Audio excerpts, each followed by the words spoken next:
Emiten konstruksi BUMN PT Adikarya Persero Tbk mencatatkan laba bersih pada semester pertama tahun 2025 mencapai 7,54 miliar rupiah. Laba tersebut turun 45,2% dari periode yang sama tahun 2024 yang tercatat 13,77 miliar rupiah. Emiten konstruksi BUMN PT Adikarya Persero Tbk yang berkode saham ADHI mencatat laba yang dapat diatribusikan kepada pemilik entitas induk pada semester pertama 2025 mencapai 7,54 miliar rupiah. Laba tersebut turun 45,2% dari periode yang sama tahun 2024 yang sebesar 13,77 miliar rupiah. Mengutip laporan keuangan di Keterbukaan Informasi Bursa Efek Indonesia, pendapatan usaha ADHI pada semester pertama 2025 turun 32,9% dari 5,68 triliun rupiah menjadi 3,81 triliun rupiah. Beban pokok ADI juga ikut turun menjadi 3,2 triliun rupiah dari sebelumnya 5,1 triliun rupiah sehingga laba kotor ADI naik tipis menjadi 571,8 miliar rupiah dari 521,6 miliar rupiah. Sementara beban penjualan ADI naik menjadi 5,8 miliar rupiah dan beban umum dan administrasi juga naik menjadi 378,2 miliar rupiah. Sehingga jumlah beban usaha naik menjadi 384 miliar rupiah. Jumlah ekuitas tercatat sebesar 9,69 triliun rupiah, naik dari akhir 2024 senilai 9,67 triliun rupiah.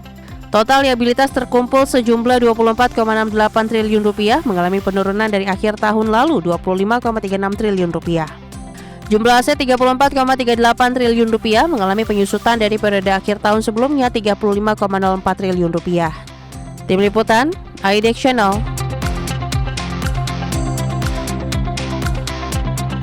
Pemirsa, Bursa Efek Indonesia kembali menghentikan sementara perdagangan saham PT Chandra Daya Investasi Tbk. Emiten berkode saham CDIA ini disuspensi di pasar reguler dan pasar tunai usai mencatatkan auto reject atas atau ARA. Ya, Bursa Efek Indonesia memandang perlu untuk melakukan penghentian sementara perdagangan saham CDIA mulai sesi 1 tanggal 23 Juli 2025 sampai dengan pengumuman bursa lebih lanjut. Saham CDIA kembali ARA berjilid-jilid setelah sempat disuspensi pada 17 Juli 2025 lalu, di mana pada tanggal 18 hingga 22 Juli saham anak usaha TPIA ini naik dengan rata-rata harian 24,6%. Adapun CDIA sudah mencetak ARA sejak debut di bursa pada 9 Juli lalu. Dengan ini, saham CDIA meroket 491,8% ke harga 1.515 dari harga penawaran awal yang ditetapkan sebesar Rp190 per saham. Ya, seiring lonjakan harga saham yang fantastis, kapitalisasi pasar atau market cap CDIA mencapai Rp189,2 triliun.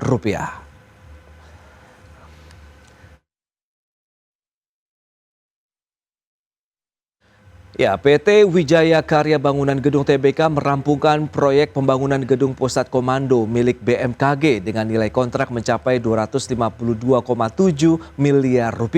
Gedung yang terdiri dari 9 lantai dan 2 basement ini menjadi gedung data center pertama di Indonesia yang menggunakan sistem peredam gempa.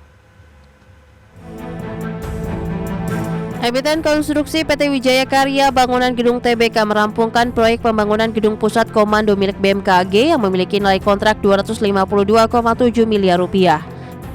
Proyek yang terletak di kompleks BMKG Pusat ini akan berfungsi sebagai kantor operasional sistem peringatan dini bencana nasional.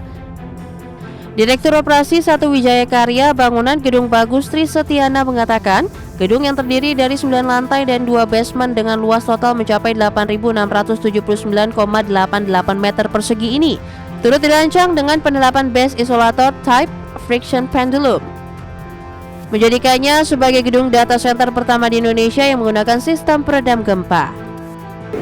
Infonya itu bisa menahan megatrust yang ada di Lempeng, di daerah Bandung sana ya. Sampai sini mungkin masih di 8 skala Richter ke atas. 8,8. Nah, 8,8 sampai sini. Ini gedung ini masih kokoh berdiri dengan adanya base isolator tadi. Dari perhitungan para ahli struktur tadi. PLT Kepala BMKG Dwi Korita Karnawati menyebut, proyek ini merupakan bagian dari Indonesia Disaster Resilient Initiative Project yang didanai Bank Dunia. Tak hanya di Jakarta, fasilitas cadangan juga dibangun di Bali untuk memastikan kontinuitas layanan jika pusat utama terdampak. Pusat komando untuk memberikan multi hazard early warning, peringatan dini multi bahaya yang terkait dengan bahaya geohidrometeorologi. Dirancang dengan struktur tahan gempa yang mengandalkan teknologi friction pendulum based isolator untuk meredam guncangan. Nantinya seluruh sistem tetap bisa berjalan tanpa gangguan ketika gempa terjadi. Adapun penggunaan teknologi based isolator type friction pendulum tersebar di 23 titik gedung dan mampu menahan guncangan gempa dengan periode ulang hingga 2.500 tahun. Dari Jakarta, Ade Firmansyah, IDX Channel. Baik pemirsa, berikutnya kami update terkait dengan penutupan indeks harga saham gabungan pada sesi pertama perdagangan hari ini, di mana IHSG masih bertahan di zona hijau, mengalami penguatan sekitar 0,77%, pemirsa, berada di 7.401,086. Sementara kalau kita lihat level tertinggi dari pergerakan IHSG tadi sempat menyentuh 7.430,62, sementara level terendahnya di 7.354,99. Saham-saham yang mengalami penguatan ada sebanyak 335 saham, kemudian saham yang mengalami pelemahan 238 saham, sementara saham yang tidak bergerak atau stagnan 222 saham. Baik, selanjutnya kita akan update terkait dengan pergerakan saham-saham yang menjadi penggerak indeks harga saham gabungan atau saham-saham yang masuk dalam pergerakan top gainers. Ini dia. Saham-saham top gainer kita ada ADMR yang mendorong ataupun menjadi penopang penguatan indeks harga saham gabungan, kemudian WIRG, kemudian Astra International dan juga Adaro. Itu dia saham-saham yang masuk dalam deretan top gainers. Selanjutnya saham-saham yang sempat menekan indeks harga saham gabungan ada WIFI, kemudian BRPT, PTRO dan juga Toba. Selanjutnya kita akan cermati pergerakan sektoral. Ini dia sektor-sektor yang juga menjadi penggerak indeks harga saham gabungan. Sektor yang mengalami penguatan ada sektor teknologi dengan penguatan sekitar 3,43%, kemudian industri mengalami penguatan 1,77%, kemudian ada konsumsi non primer mengalami penguatan 0,9%, adapun sektor kesehatan mengalami tekanan atau minus 0,29%.